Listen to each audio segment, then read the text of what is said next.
অচেনা এক জংলা পাখি যতন কইরা বুকে রাখছি, বুকের পাজর ভাইঙা সে যে সাজায় অন্যের ঘর রে, সাজায় অন্যের ঘর।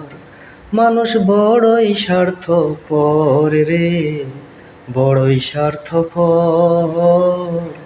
বুকের মাঝে জায়গা দিলে যতন কইরা ভাঙে রে অন্তর।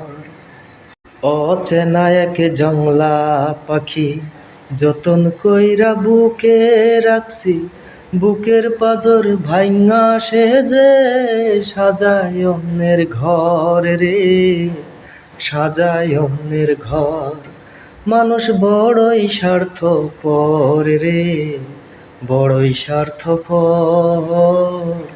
বুকের মাঝে জায়গা দিলে যতন কইরা ভাঙে রে অন্তর।